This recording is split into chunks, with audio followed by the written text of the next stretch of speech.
James, do you want to talk about this episode of Criminal Minds? I would love to talk about Season 1, Episode 2, Compulsion of Criminal Minds. I love how it's never gonna not, that intro is never gonna not sound super fake, and I love that for us.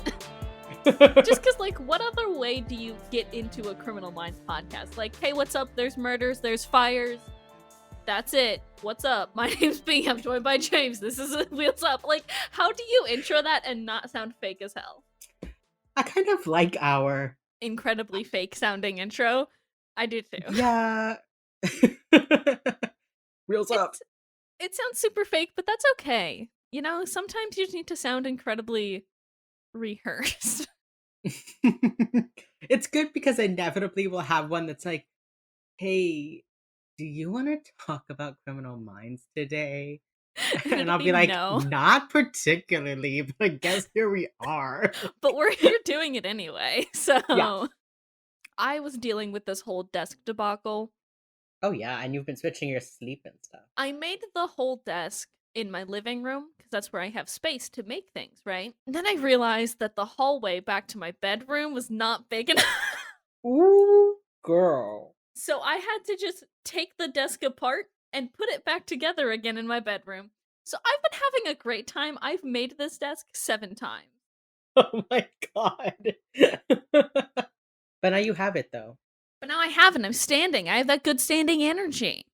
You got that podcast standing energy. I got that high, just that high energy bullshit that everybody knows and loves. Welcome to Wheels Up. Welcome to Wheels Up. I have that high energy bullshit everybody knows and loves. We're talking about Season 1, Episode 2, Compulsion today. This is a fun one. Okay. There are some things in this episode that make me cringe so hard. Mm-hmm. But I feel like it is peak just Criminal Minds energy. Okay. You know what? I'm kind of with you there, actually. Yeah. No, like, It's I'm with peak, you there. It's peak. I just so happen to know about religion enough that I figure out this. I just so happen to put together these clues. They're like hand feeding us the number 3, but no one puts it together until Reed has a montage. Yeah. You know, it's just peak Criminal Minds energy. It really is good early Criminal Minds energy because they know so many things. But they also don't know shit. And the way they piece things together in this episode, again, wild. Absolutely just bonkers. So let's talk about this episode. Okay. Because the episode starts off where the last episode left off. With Gideon and the footpath killer. Yes, it does. And apparently, this was all a flashback to when he did catch the actual footpath killer. It was not happening in real time. I'm very confused. The structure of this episode and the end of last episode makes no goddamn sense. None. I understand the purpose of the flashback, that it's kind of like Gideon's test for Elle, who is not part of the team yet. But going to be. Or is, because she has a desk right next to Morgan. I have questions. Yeah, she's working with them, but when she interrupts Gideon's flashback lesson, he says, "You're well on your way to becoming a member of this team." I have so many questions about how the behavioral analysis unit operates, just in general. So this is looking ahead a little bit, but the way, and I've only gotten to Seaver, so I've only seen a few people come in, but the way people join this team is so interesting. Like Aaron Hotchner is in charge of this team. And they are the best of the best. Right. But Elle is on some sort of like Elle is on some sort of probationary period where she does a couple of cases, but it gets dropped after this episode. Like, after this episode, she's just on the team, and we never mention that she's like trying to get accepted. She It's just also is. so weird because they don't have this like 5-person team is the only thing the FBI has. There are no other behavioral analysis unit teams. Yes, there are. It's There just them. are. So you can't I mean like there are, but like they never show anybody like coming up through the little leagues. Like they never show somebody coming up through the minors. It's just like you are on the best team ever or nothing. Except, okay, so we know I only know this because of one comment Morgan makes in like season 4 where they put them on a team, or Morgan says that they have a vacation and they get called to do this case anyway, and Morgan says, why can't they give this to another team? And then in Indicating season like I think it's like season 10 or 11 they do a crossover episode with the Beyond Borders team, which is a team that specifically focuses on crimes committed against Americans abroad, which is a whole wild like imperialist nightmare. But that other team also exists. And they're right. apparently equally as good, but not as good. I have And just so many fucking questions. Let's just talk about this episode because okay. Gideon is teaching a little side class with like 3 new FBI agents, and he's talking about the footpath killer that he literally just happened to stumble upon because sometimes killers are just caught through dumb luck, right? Mm-hmm. And Elle comes in and they're talking. He's like, "You're well on your way to becoming a member of the BAU. Tell me why the footpath killer stuttered. Tell me why." And that's like her little test for this episode. That's her little arc. And that's like a weird one, right? Like, we're all in agreement that that's kind of weird, because in the end of the episode, the big reveal is that Gideon doesn't even know why the fuck that guy stuttered. It's just sometimes people stutter. I think what makes it weird is that in the first episode we see him teaching the class Yes. about the footpath killer and how he solved him because of the stutter, because I knew Uh-huh. why he stuttered. And then this whole episode, Gideon is promising the guy, like, I'll tell you why you stutter, I'll tell you why. And then it turns out he's just stalling. We don't know why people stutter. There's no real scientific explanation, even today, about what causes some people to stutter.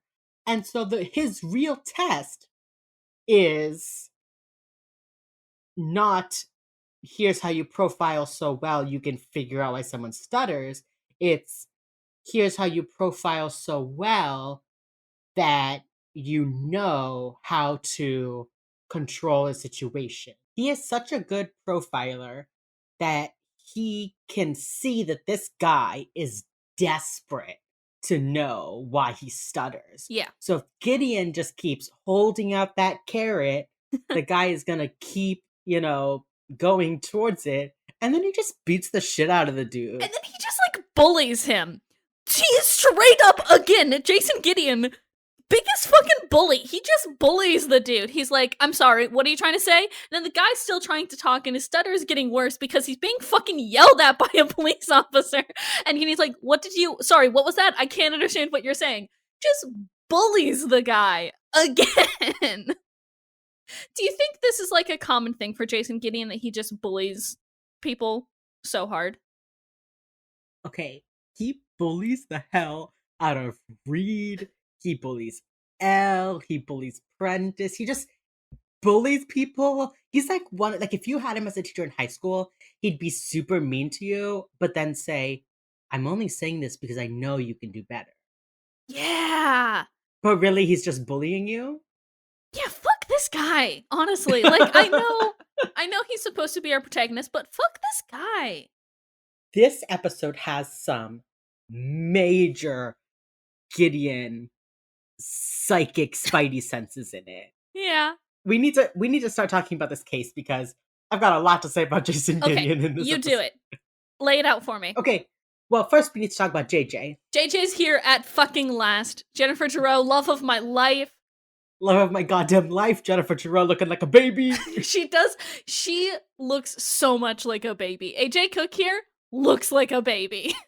She's got like the softest cheeks and like beautiful hair. She also is like, I think for the first season, every time we see JJ, she is typing on that little BlackBerry. She's got it. She's always fucking busy, dude. She is always busy. Tip texting. Tip She's busy texting. as fuck, dude.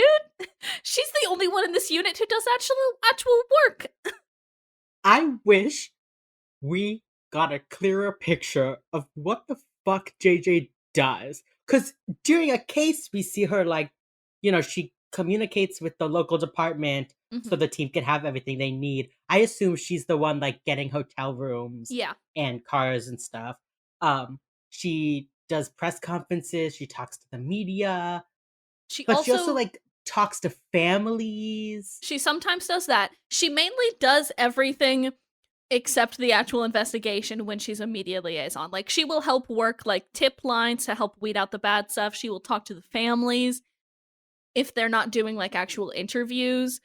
She'll like talk to the families. She'll decide what cases they take. She will decide what ones they need to actually travel to and which ones they can just like give a profile to the police department.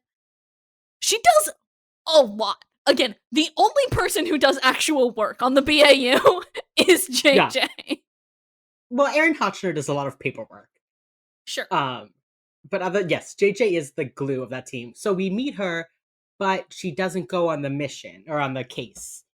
Yeah, she's hanging back with Penelope. Yeah, so she doesn't actually go on the case this time. But we meet her, AJ Cook, who was in The Virgin Suicides. I think that's what she's like most known for before. Yeah, she's most known for a very confusing gay awakening, for me particularly. It was a very confusing time. Also, she's Canadian. She is. Did you not know that? Well, when I looked her up, I saw that she had like met her husband when they were undergrads. She and her husband have been married for like 14 years, and they're Canadian. I like how you just did not know that she was Canadian. That threw you off. It did throw me off. I'm always surprised. I don't know why I am, but... Because Canadians aren't real. They don't exist. I'm sorry. Canadians don't exist. Obviously, Canadians, we know this. on my criminal minds, it's more likely than you think. Okay, so the case. Bradshaw College in Tempe, Arizona. There have been 6 fires set in the past 7 months.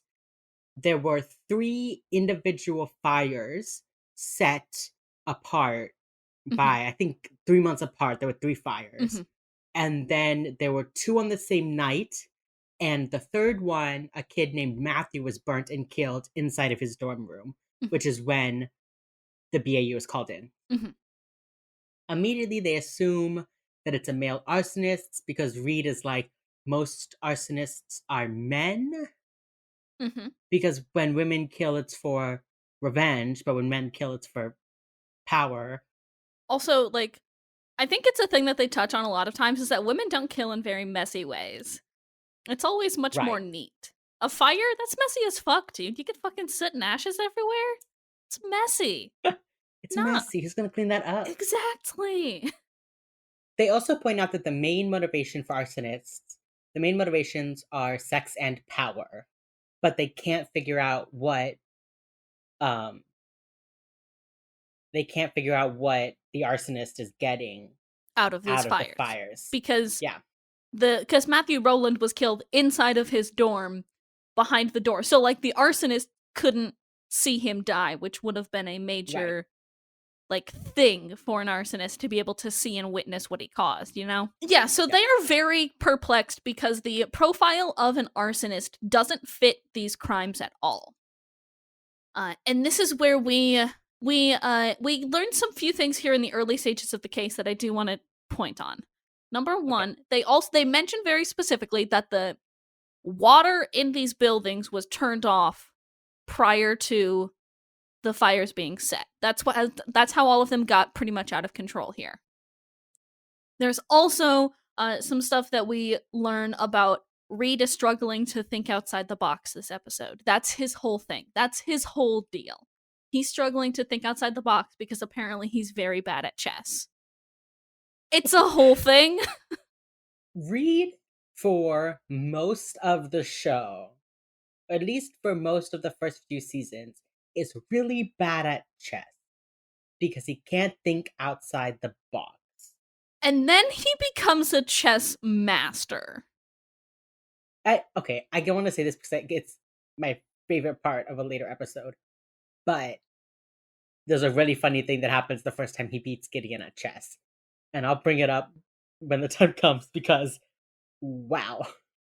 It's a whole thing. So Jason Gideon is apparently chess god, basically, because he is beating genius Spencer Reed at chess. Jason Gideon is better than you at everything.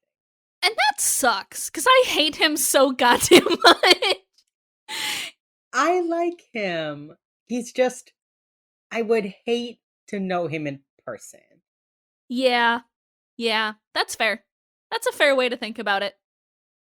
The number of times he just walks away from people in this episode. Without saying anything. He'll just leave. My favorite moment of that is they try to give you a red herring. Okay, no, let's get to that naturally, because that is too good to spoil, because I know exactly what you're talking about, and it is too good. Okay. When they first arrive on campus, Gideon is getting a walkthrough of the chemistry building by their sort of like liaison dean of students lady. And he goes to like get some water from the water fountain, and the water fountain's broken. Yeah, he sees a girl try to drink out of the water fountain, and then she's like, it's broken. So he like goes over and like squats and is like looking at it and like, okay, it's plugged in. It should be working. And then you see him like look outside and there's some kid like trying to light a cigarette, and they keep zooming in and out of this kid lighting his lighter, and then like Gideon with the broken water fountain, and then he's like, get out of the building, and just starts like pulling the fire alarms, and then he just runs. He pulls it and he runs yelling, get out, and the dean of students lady is like, what is happening? Yeah, and rightly so, because what the fuck was happening, huh? Like, what happened there? I feel like the logical thing would be like, oh, this water fountain's broken. Well, we do know that's something, so let me go try another water fountain. I feel like it's the second broken water fountain that would have done it. Not like, oh, a broken water fountain in the chemistry building. Suspicious. Like, colleges just suck. There's broken water fountains all the fucking time. I don't know if you guys have ever been to a college that just kind of fucking sucks, but there's broken shit everywhere. What I thought from them shooting back between the sprinklers and the kid with the lighter was that Gideon was going to be like, can I have your lighter? And then hold it up to a sprinkler to see if the sprinkler would turn on. I thought that was going to be his test. That would be much more logical. Then there was no test. Just broken, and so fire. Yes. It's just, he just does things, and we have to catch up with him later, but the things he does make no goddamn sense. None. It's crazy. So he is right, though. He is right that there's going to be a fire in this building. And what happens is that a professor, whose office is number 3 on the 3rd floor, and he has a class at 3 p.m. So he goes into his office and he sees something wet on the floor. And I don't know why he wouldn't smell gasoline and think, I think he knows that it smells fucking weird. He just couldn't see anything. Because his office was very dark. Because he didn't turn on any lights. And when he does, we can see that the light bulb is filled with something. And when he turns it on, it explodes and ignites the gasoline. Yes. And then Gideon tries to Save get. him. Okay. I don't know how those little boxes for fire extinguishers work, but he breaks the glass, and then the door just swings open. There is a handle on those for a reason, and that reason But is to use the handle. well, it says, it'll always say break glass in case of emergency. So I understand him breaking the glass, but then it just also Opens. Yeah. opens. And I feel like if I need to break the glass, that should be how I remove it. Just the combination confuses me. But that No, could be you're just right. me That not is knowing how very it works. confusing. You are correct. So then so then he grabs it and he breaks the window to the office and he's trying to like get in there, and Morgan comes and grabs him, drags him out of the building, and Gideon is going nuts. Like, let me back in there. I have to save him. I gotta get him. And Morgan like shoves him into the railing of the stairwell and is like, he's dead. Let it go, man. He's dead. But it's only been a couple of minutes. Yeah. But also that guy was very clearly dead because he was right where the fire Right, began. And he right. got like shot in the face by gasoline and everything. Yeah, so like he was very clearly like dead. But Gideon's going crazy. He wants to get back inside. Can't do it. Okay. Yeah, so then they go and they talk to the three chemistry students, the Mm-hmm. four chemistry students. Mm-hmm. There's four. And okay, this is so funny. Hotch is like, Hotch, knowing full well who Reed is as a person, Yeah. goes to Reed and says, hey, you're closer to their age. Why don't you talk to them? And Reed's like, oh yeah, cool. And then he just starts listing acronyms. This feels like one of the most early, like, dad Hotchner moments. He's like, Ugh, I know full well that you're gonna suck at this thing, but you'll suck less next time, so do it this time. And he's just yeah. like, why don't you go and talk to them, knowing full as well that he's gonna crash and burn so hard. And then Hotch just interrupts him. And just Reed is stops him. like, the BAU, which used to be called like the BSA, which used to be this, which used to be that. And then Hotch is like, okay, so we think it was a light bulb, but just totally cuts him Yeah. off. Just cuts him off and just redirects the conversation. Yeah. But, like, that's good. Sure. That's what Reed needs sometime, you know? And then we're first introduced to our unsub, although we don't know it. She is named Clara. She explains how you make a Molotov cocktail, or like how you make a homemade bomb, and it's three ingredients, Mm-hmm. and it's like sugar, water, and I don't fucking remember what they were. something. It doesn't matter. The one that matters is sugar because she says sugar several times. And she only stops when somebody else, like, interrupts her, Right. which is an important But thing. I think it's interesting because she says like it's this, and it's sugar. Sugar. Sugar. Sugar's a household ingredient. That's what she says. And it totally comes off as just like, can you believe it? Whoa, Sugar. I wacky! use sugar. Right. But then later they're like, she couldn't stop repeating the word sugar. And Yeah. it just so happened that her homemade bomb only had three ingredients. Which that loses me. But the thing, they also bring it back to Hotch has what we'll call a Gideon moment, where he recalls something seemingly useless in a flash of brilliance. He's like, yeah, she kept spinning her ring in groups of three. That's genius. That I'll allow. You have saw something, you cataloged it for later, and you brought it back up when you needed to. Perfect. Perfect. But like sugar, like sugar. Who can believe it? It's not exactly Yeah. plutonium. Also, she says sugar four times. Yeah. So I like went back and counted, and she says it four times. So that's not their pattern of threes. And I feel like a homemade bomb only having three ingredients is not special. It's a homemade bomb for a reason, right? Yeah.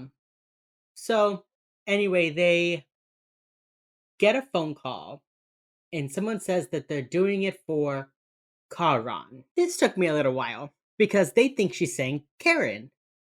Rightly so. Yeah, but when I listened to it, I thought they were saying Kara, Yeah, I thought it which was is, Kara too. yeah, also a woman's name, also not Karan. So when they start like talking about Karens, I was like, that's very clearly not what she's saying. But Yeah. also, I was incorrect as well. Yeah. The subtitles, the only reason I read it as Karen, or I heard it as Karen to begin with, was because the subtitles that are on Netflix say Karen. So Right, right. let's talk about the first instance of this red herring, shall we? Yes. Gideon ends this boy's life. He ends this man's whole fucking career. So it's a guy who's like part of a student watch Campus program riding patrol, his bike. yeah. Yeah, riding his bike, and he has to stop people and get their IDs. Mhm. And Gideon is like, "Oh, I see you keep fiddling with your necklace. Your girlfriend thinks you're gonna break up with her."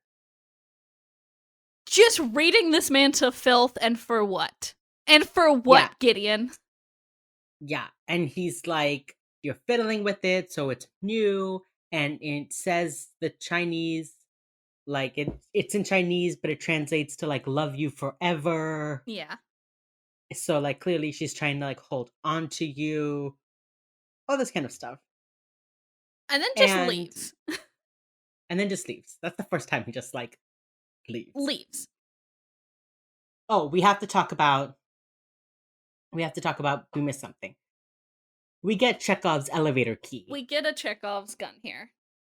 Yeah, so after they talk with the science people, there's the nerdy science boy who leads them into the elevator. And we get a very cute read moment where the kid is like, "Oh, we're studying the three body problem. Do you know how to solve it?" And Rita's just like in the background nodding. He's like, And yeah, Hotch like fuck you, I very do. clearly has no idea. Like, Yeah. yeah. But so then the kid is like, "Oh, you have to have a key to have the elevator move after 10 10 p.m. 10 p.m. That's important. Chekhov's elevator key. They keep trying to like solve this. Elle and Morgan are interviewing people named Karen, which goes nowhere. Shocking. They get they get from the tip line a let's explain this point better. They get a tip line that says they're doing it for Karen. Karen, whom the fuck ever, right?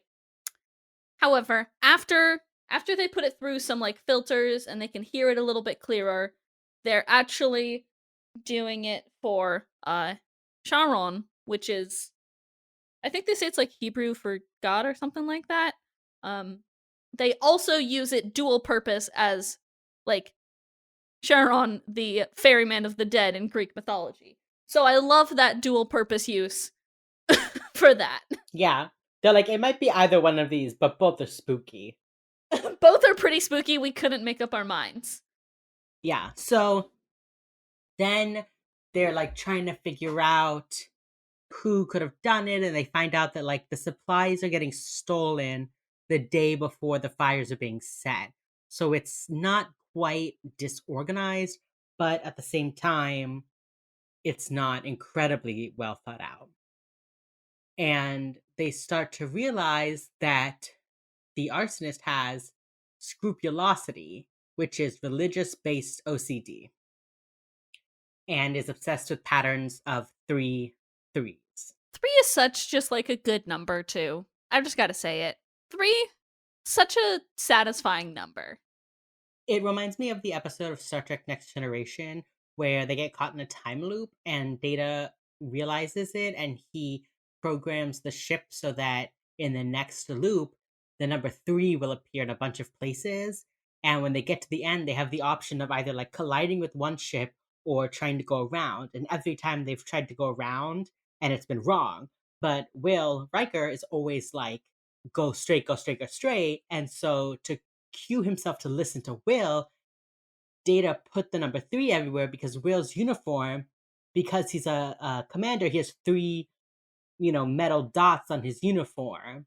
Wow, that's So wild. that's, Yeah, so that's why Data like spends the entire time being like, "Is nobody else noting this pattern of three? Like, does nobody else see it?" And then right at the end, he's like, "Oh my god, I have to listen to Will," and so he does it. That's what this whole episode reminded me of. I have never seen a single episode of anything Star Trek related. Oh my god. I'm Oh my sorry. god. I'm sorry. I'm so sorry. Wow. It's That's fine. because That's fine. Star Whatever. Trek is a good show, and I have a pattern of only loving trash, you Right. know? That's why we're doing a Criminal Minds podcast. They only notice the rule of threes, though, because Gideon tells Reed, you have to think outside the box. Don't just think one move ahead, think 3 moves ahead. And then he Yes. gets it. He's like, holy shit. He goes back to watch the video. We have a Reed montage. Reed watches the video. He's like, why does this door handle turn 3 times and then not even actually like try and get in? It's because it's 3. Then he's like, oh my god. Like, the 3rd floor is under construction. The first fire happened on March 3rd at 3 p.m. Professor Wallace had a class at 3 p.m. and his office was number 3. And that was Matthew's 3rd class of the day. Whoa! And it was on Tuesday, the 3rd day of the week. Just bonkers shit. Just fucking Yes. bonkers. Also, something that is so interesting to me about this is that Reed walks to Professor Wallace's office to wipe the dirt off of his office and see that it's number 3. And then he goes to Matthew's dorm to like looks around and like finds a binder with his schedule tucked into the front flap. I just wouldn't you have his schedule already as I part know of your it was file? 2005, so computer records were still in their infancy stages. But that is some shit you would definitely have. You wouldn't need to look at his specific door. You could just look at the fucking building directory for the professor's office. Like, bro, what? It's just interesting to me that they wouldn't have like a file on the victims that's like, here's their class schedules, the family members, their dorm room numbers, like all that kind of stuff. Which it's just interesting to me that they in the montage of him, it's like him like spinning in his chair, him like rolling back and forth in his chair across the doorway, him walking to other buildings. They really needed to fill time this episode, so they were like, he just needs to go there and figure it out. Yeah. Yeah. So while he's doing that, we get the patrol boy again. We get Gideon and And this fucking man. I feel so bad for this kid. So Gideon is in the science building. He's, role playing or whatever. As he does. And he's looking, as he does, and he's looking at the poster of the 3-body problem. And the patrol kid comes in. It's like his face like appears in the window of the door, Yeah. all creepy. And you're like ready for him to be the guy. And so he comes in and he's like, hey. And Gideon just looks at him and is like, you're not wearing your necklace. Guess you broke up with your girlfriend. And he's like, yeah, I liked someone else. And then he comes out as gay. And Gideon's like, oh, cool, whatever. How'd she take it? And he's like, oh, she said I'd face the wrath of God. And Gideon goes, the wrath of God? And then just turns around and sprints out of the building. Can you imagine being a boy, freshly out to yourself? You just broke up with your girlfriend, ready to start a relationship with a boy, and you're like, here's this man who, for some reason, I'm looking up to right now. I respect in this moment. Right. And I want him to tell me, like, it's okay to be gay. And instead he just goes, the wrath of God. And bails. He just bolts. I cannot emphasize how fucking funny it is that Gideon just turns tail and just runs. And they like show the boy standing in the darkness at the end of the hall. And I'm just like, that kid is gonna go right back in the closet. He is gonna go straight to therapy for that. Like, I swear, his therapist will know Jason Gideon's name. Like, I swear to God. What the fuck? Like, what the fuck? Right.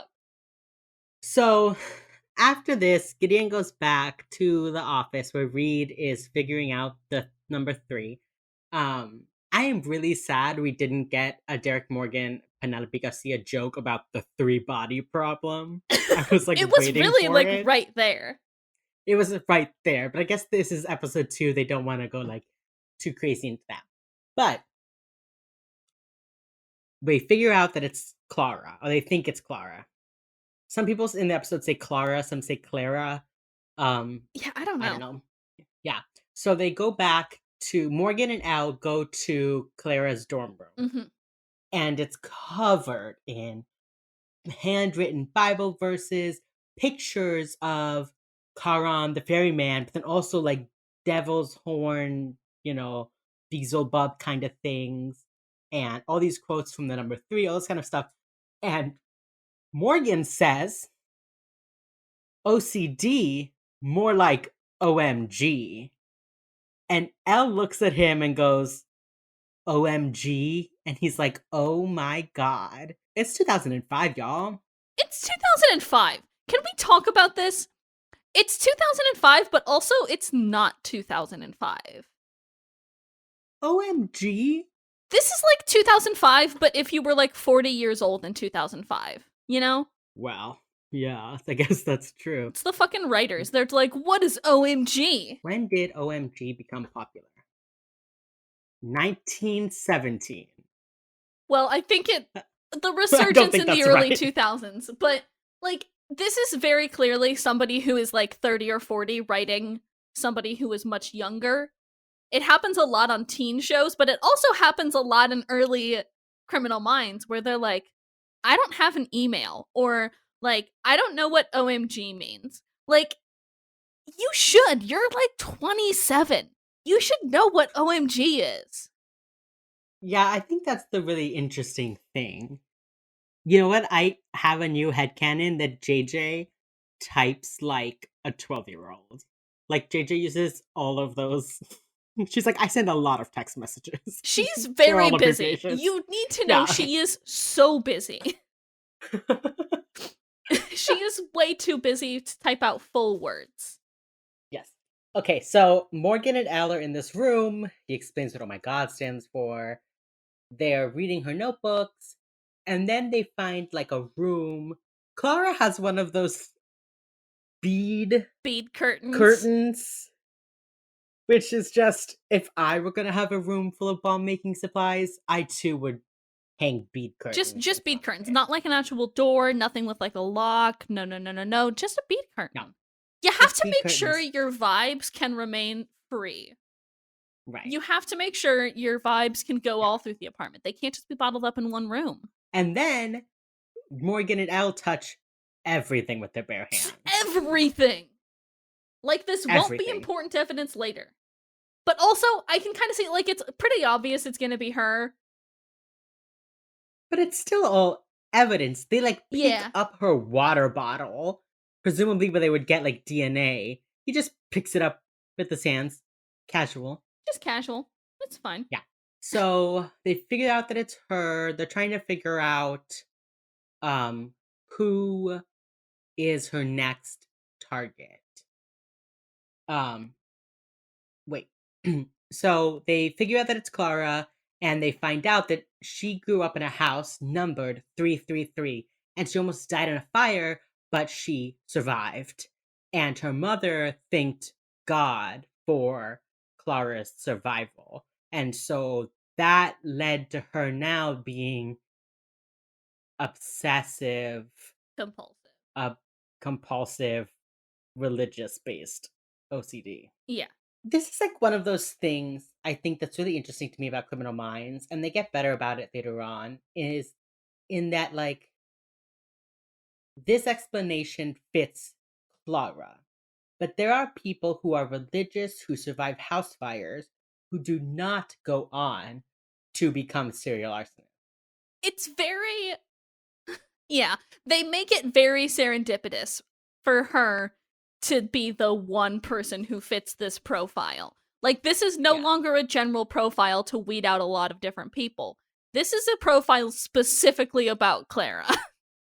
I think that that's a really good point. I think in these early episodes, the profile becomes like evidence. They're making a profile to pick somebody. Yeah.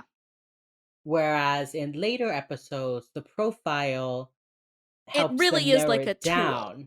Yeah. Yeah. Like it's how they narrow down like searches, like when Garcia's searching something and they're like, okay, we have 300 names, narrow this down for me. What am I looking for specifically? And they do it that way, and that like feels a lot better and a lot less targeted than this one where, well, she was in a house fire. Her mom said that God tested her and Clara came out the other side, so now she's an arsonist. That's not how that works. My mom Yeah. has told me a million times that God has tested us. And I'm like, okay, Tammy. Anyway, now I work at a call center. I don't set fires. You know?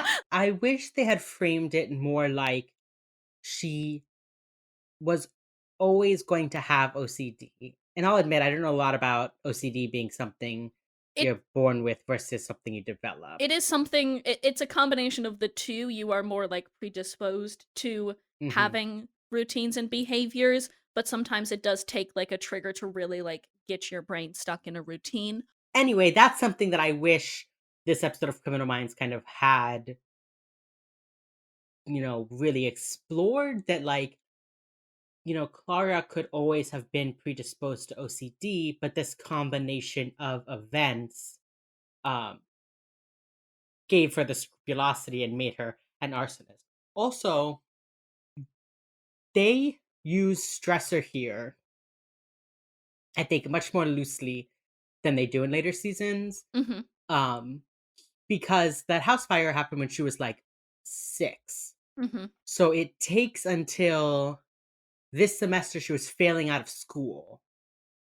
And that's her stressor for starting to light fires. Mm-hmm. But I don't think they did a particularly good job of connecting the two. Like if her OCD was leading her to do poorly in school, and so this kind of like subset of that OCD that was connected to her religion, came out as a way of helping her cope, as opposed to just like, oh yeah, this thing happened when she was 6 and now she's got bad grades, so she's going to be an arsonist. It just felt too like, here Willy-nilly. you go. Yeah, I think in later episodes they call it more like an imprint or like a single event, like a single event imprint that like flavored somebody's later life sort of thing, and not as just like, well, when you were 6, you had a stressor and so you were always destined to become a serial killer. Like that's not how that works, homie. They also they use stressor less in later seasons. I feel like they use stressor when it becomes like a spree killer, Mhm.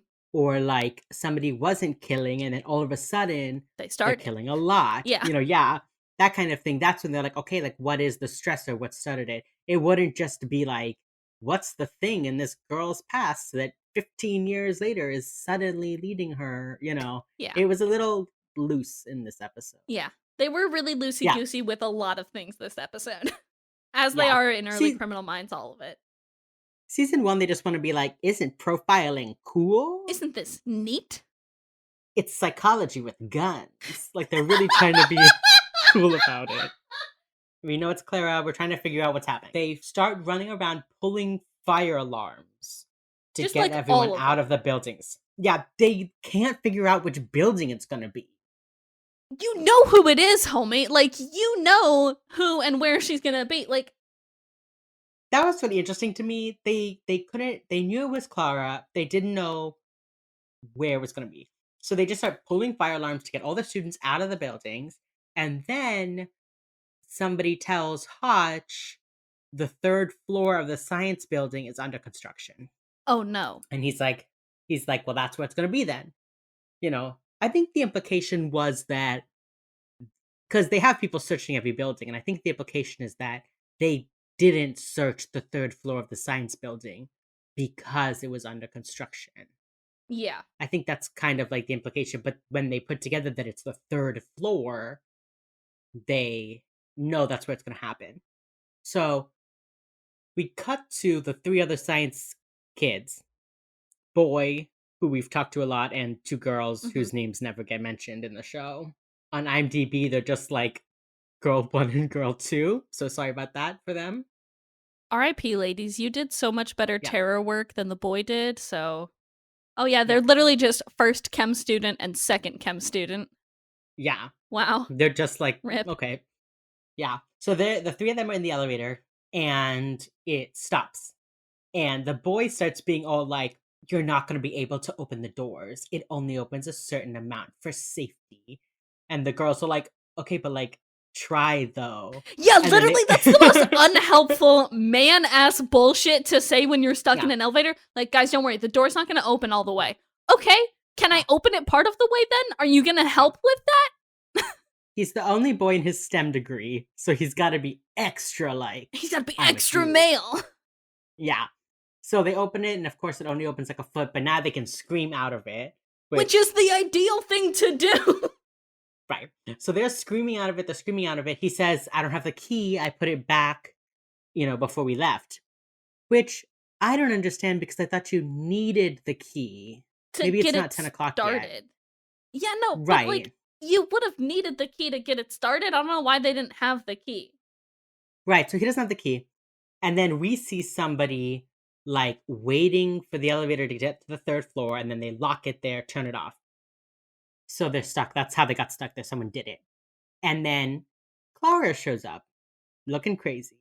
And As she she does. sticks her head in the elevator, and she's all like, "It's okay, guys. I've come to save you." And they're like, "Clara, go get help."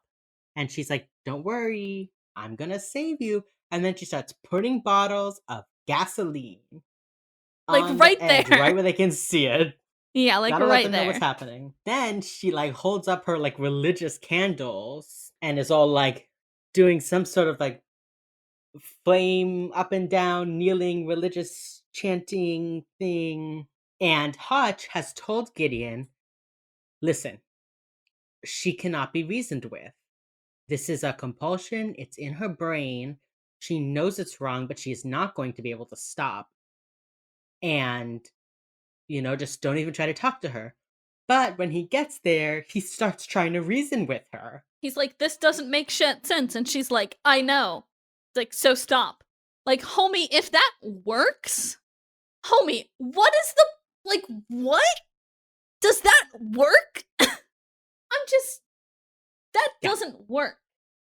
And then he shoots her in the leg, and the flame starts rolling towards the elevator. Oh, she covered all three kids in gasoline. So they're in the elevator covered in gasoline. Like, if they get lit, that's them They're done going up. for.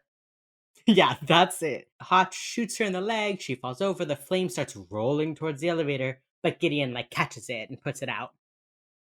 And then Gideon, like, looks at Hotch and is like, "I thought she couldn't be reasoned with." And Hotch is like, "Yeah, I know. I just wanted to try, I guess." Yeah, like, dude, really? The amount of serendipity in this episode Yeah. is wild. Just It's absolutely wild. it's also, I think, I mean, it's the second episode, so it is the first time the show kind of looks at religion as something that can be helpful or hurtful. Mm-hmm. Because we learn later that Morgan is religious. Yeah. Um and I think the show, one of the reasons I know I love it, and I think you do too, is that it has great conversations about big picture issues. And this is kind of the first time that they talk about religion as something that's harmful. And I think they do a good job of separating like it's not a belief in God that's bad. It's not like being a practicing Catholic that's bad. Mm-hmm. It's when people take religion to an extreme or use it for bad purposes or twist it that it gets bad. Yeah. They don't really like say a whole lot about it right now. They're more like, this is a thing that is playing into her OCD and making it, this is something that is driving her to the edge of a compulsion. They don't like specifically, like, they're all surprisingly like well versed in religion. Yeah. They are all very well versed in religion, which I feel like, I don't know, like, I grew up in the church, so I'm pretty well versed in religion, but they're all just like throwing this out here, and I'm like, y'all, if you did not grow up religious, you would not know this. Oh my god. I went to a Catholic university. I went to the Catholic University of America to get my master's degree. So I know some stuff now about Catholicism, but I'm not particularly religious. And it was just like the stuff that they were saying, it's like you have to have someone in the room who knows these things. This is one of the first episodes, and I'm surprised. I'm actually really surprised they did it so early. Like Yeah. the second episode of your first season is really early to do a. This person has religious OCD. It's like OCD, but spicy. And they just like did that. It was 2005. This is their I second know. episode. I know. I was thinking when I rewatched the show, I was like, okay, get ready for some like Bush era bullshit. But except for a couple of like stomach turning references to the Patriot Act, they're not terribly pro America, pro Bush. Yeah, they don't do that until later. Most of the times they are like, these are the good guys. That means they don't talk about America all the time. Like, you know what I mean? Like they get pretty pro America and very like imperialistic later, like I mentioned with like Beyond Borders, which specifically focuses on like Americans abroad who are victims of crime. Okay, sure. But like early episodes, like they're not super. I was really expecting it to be not this, but this is the second episode of their first season. And they're like, hey guys, what about religious OCD? Yeah, and I think it's interesting because I feel like, they don't put blame on anybody for this, but I think when they hear the mom say, and God saved us, that's when they're all like, oh no, this is Yeah, a religious based thing. like disorder. Yeah, which is interesting. It's Yeah. just normally in shows like this that are very like straight and white Mm-hmm. and government Yeah. based, they're pro the Christian religions and they're pro capitalism and pro like America. And Criminal Minds really does tone that back a lot. Yeah, they don't do it a lot, which I'm very thankful for. And it Yeah. also just like rewatching this today, I'm like, this like isn't bad, at least. Like it's not bad. It really feels like they did their best to be accurate to what psychology was Mm-hmm. for 2005. Yeah. The issue, I guess, is that it has psychology has evolved so much in the last 15 years That this that feels so out of date. yeah, but it's like you can tell that they're doing their best, that these characters are all good, understanding, empathetic people. They just have outdated scientific information. Like Reed will say things about like statistics for like schizophrenics or statistics for like, you know, compulsive disorders. And you're just like, okay, this is very cringy. Like, we don't, We don't do this anymore. Yeah. yeah. But at the time, they were being as They were right cutting as they edge. could be. Yeah. Yeah, and I think that's what gives me a lot of leeway or I think that's what lets me enjoy the show a lot, because I know people that don't want to watch it because they're like 2005 cop show, no thank you. Yeah. Which is fair. Which is very Yeah. fair. Because 2000 anything, any cop show is already, you're already on some thin fucking ice. Yeah. I'm hesitant to say they're okay, but like, they're not bad. It could certainly be so much worse. There are some things that I'm interested in seeing how they evolve because I just started season 7 now. And I'm interested to see like when, if ever, they start saying sex worker They or don't. they are great. I'm sorry. All the way through season 15, I'm they're pretty still on sure that they're still on prostitute. prostitute. Or like call girl. Call girl, I'm okay with. A couple of times, Emily says "Lady of the Night," Which I I love. appreciate. Okay, you fucking former goth kid. Chill the fuck out, dude. They're not vampires. What if? They're sex workers. So there's like some stuff like that I'm interested in seeing, like when they talk about alcoholism or when they Mm-hmm. talk about like drug use. It never feels like they're talking about those people as less than. Mm-hmm. Like they acknowledge that it's an addiction and that an addiction is a disorder. Like they acknowledge that it's like people aren't drug users because they're bad people and using drugs doesn't make them bad. And that's something that a lot of cop shows Do. even now do. Mm-hmm. Yeah. Yeah, Like I tried to watch SVU and I got oh. like 7 seasons in and I was like, "Can you stop treating women like this? Please?" It's also fun that this episode is a woman unsub. They did it pretty early Yes. on. I mean, they just kind of like checked their box and moved on, but still, they did it. I like that it wasn't like a woman reason, you Yeah, know? this one, Like they anybody can have OCD but spicy. yeah, like they it was something that was not like the unsub didn't have to be a woman, But you she know? was, and that's girl But she power, was. isn't it? I think she was a Honestly, girl boss. honestly, I think the unsub was kind of a girl boss. I She think was bad at science, but she was a girl I boss. think she was a girl boss. If you have to rank this episode, Wait, we're not done with the episode yet. we're not done. Oh wait, there's No. that one last thing. Mm-hmm. So they solve the case. They get on the plane, and Gideon's like, "Hey Al, remember that thing I had you thinking about? How did I know why he stuttered?" And I was like, "I don't think you did know. I think that you were just stalling for time. And I also, think by the that you way, such a knew." hardcore thing to say to your boss. Such a hardcore thing to say to the man you want to hire you. Like, I actually don't think you knew. Elle looks straight into Jason Gideon's eyes and goes, "You don't know shit, And I Jason love that Gideon." about her. I love that about her. God, I love Yeah, her so much. she is kind of growing on me in these early episodes. Good! I love her. I didn't like her till like my second or third watch through either. So, If I just accept her as like a man hating as she like should be. bitch, then I love As she should. As she deserves. She deserves her. this. Ugh. But she says, Also, Gideon, I don't think you knew why the fuck he stuttered, because there are theories, but they're only theories. And then you get a flashback to Gideon verbally assaulting this, just like bullying this dude. And he's like, yeah, okay, fair. That's it. That's the end of that storyline. Then he's playing chess with Reed. Like, that's it. yeah.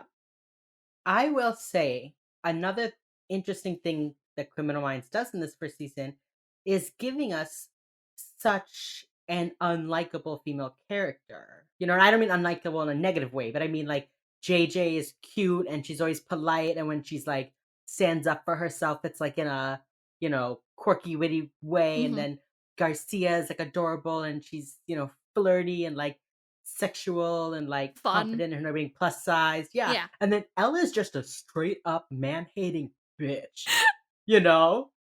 Yeah, you're right. And that's great. It's great, but it's like y'all really put that in the first season of your show in 2005. Yeah, y'all just Like, like really okay. let her be like that.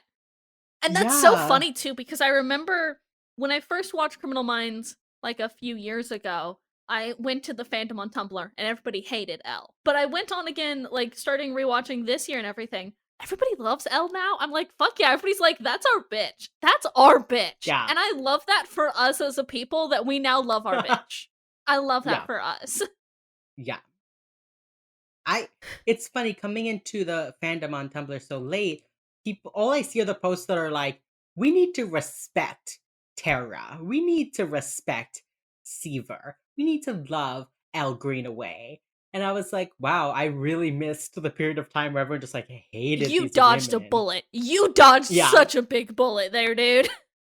It's so interesting because, you know, the male characters all stay for a very long time. Like I know the last couple seasons have 2 new guys, but Reed, Hotch, Rossi, Morgan, like they're there for a very long time.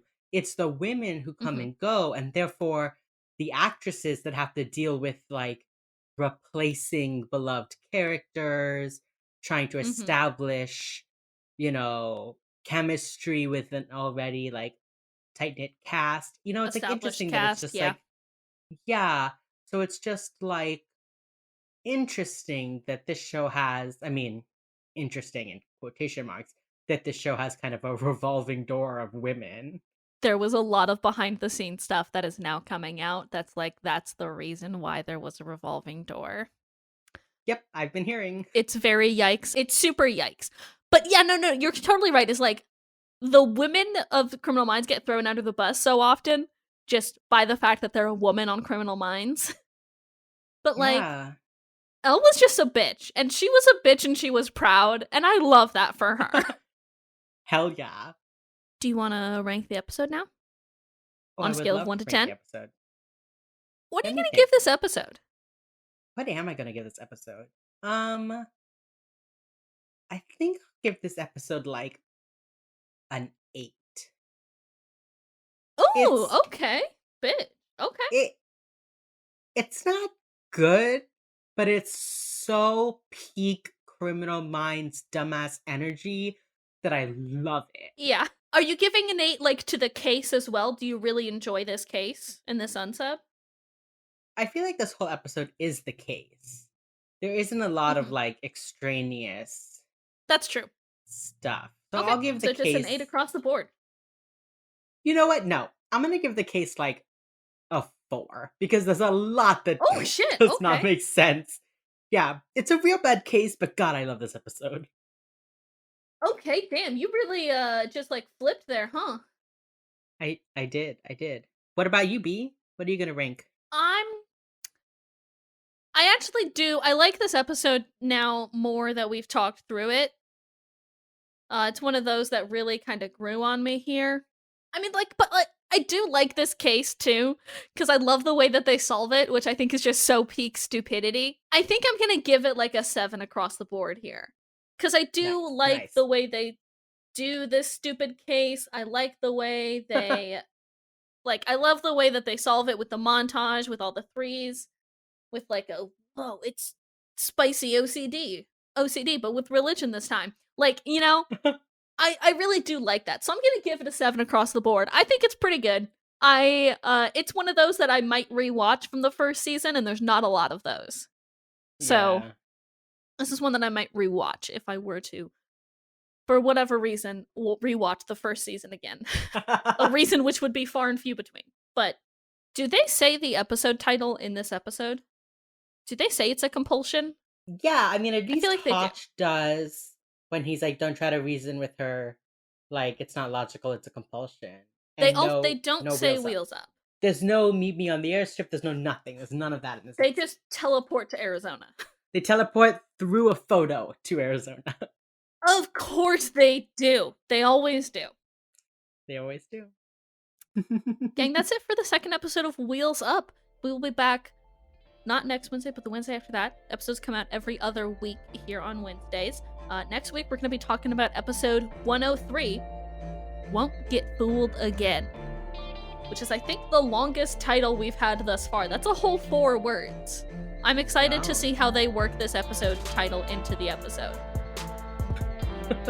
You I'll know bet they don't. will. You know they will. It's the first season. Of course they're gonna. Of course, they got it. Until then, y'all, follow us on social media. We're everywhere at Wheels Up Pod or on YouTube at Wheels Up Podcast. I think.